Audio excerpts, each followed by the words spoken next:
King Lear. King Lear spoke to Goneril, his oldest daughter, and then he asked, Goneril, how much do you love me? I love you more than words can say. I love you more than the light of my eyes. I love you more than life. I love you more than liberty. Lear didn't know that Goneril was lying and her words was empty. She just flattering her father. Old King Lear believed that Goneril was telling the truth, and he was very happy with her answer.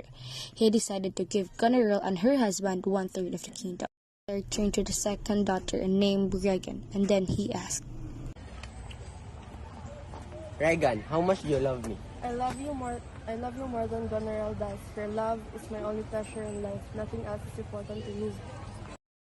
answered with the same flattering lying way as Goneril. Lear spoke to his youngest daughter, Cordelia, who was his dearest child.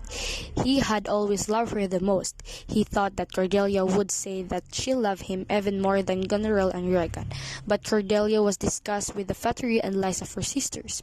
She knew that the words were empty. Cordelia, how much do you love me? I love you according to my duty, neither more nor less.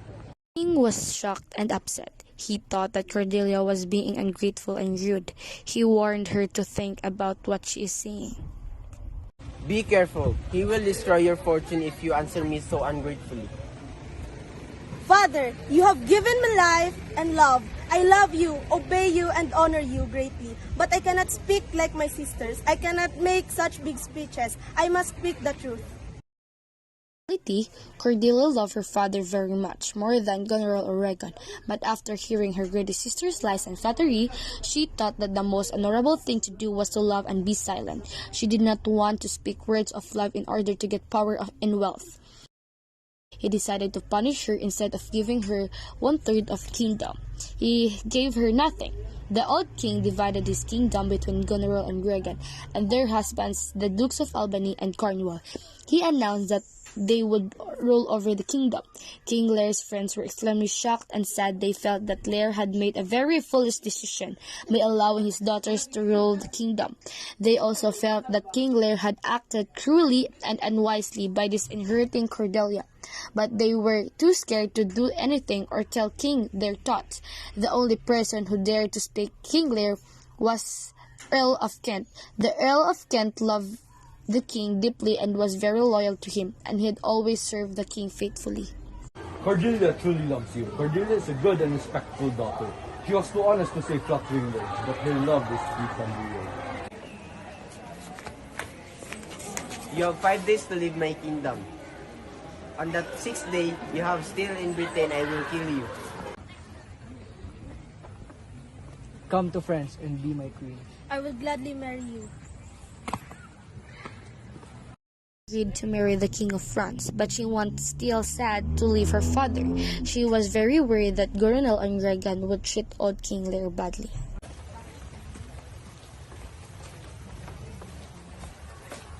Love and care our father.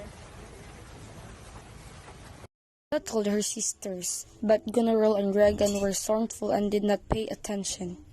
As Cordelia left, Goneril and Regan began to treat her father badly. At first, King Lear was living with Goneril and her husband, but Goneril hated to see King Lear and his 100 knights. She never wanted to see her father or speak to him. When she did speak to him, she was rude. Soon, even Goneril's servants began to treat King Lear rudely. King Lear tried not to notice Goneril's rudeness. He did not want to admit that he had been wrong about Goneril's love for him, but slowly he began to realize that Goneril did not love him at all. Meanwhile, the good and faithful Earl of Kent was still hiding in Britain. Even though the king had banished him, Kent decided to stay. He wanted to help Lear in any way he could, so Kent disguised himself as a humble servant named Keys. He offered himself to King Lear as a servant. King Lear did not realize that Keys was actually his faithful friend, the Earl of Kent, and so he accepted Keys as a servant. Cordelia! Father! While Cordelia is taking care of his father, both Goneril and Regan were being unfaithful to their husbands, the Dukes of Albany and of Cornwall. Both sisters had been falling in love with the same man, Edmund. Edmund seduced both Goneril's and Ragans to become king. The evil man was also the commander of Goneril's and Regan's army that was marching off to fight Cordelia's army. Immediately Regan announced that she planned to marry Edmund. When Cordelia heard this news, she became very jealous and angry toward his sister.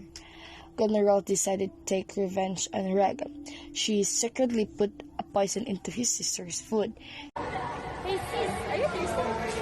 Yes.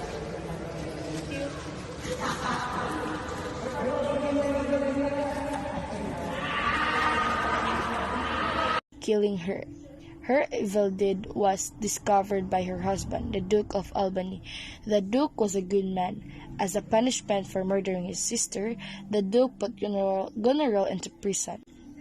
Full of punishment for murdering her sister, the Duke put Goneril in prison. Full of rage and disappointed love, Goneril soon killed herself. That was the end of the two evil sisters.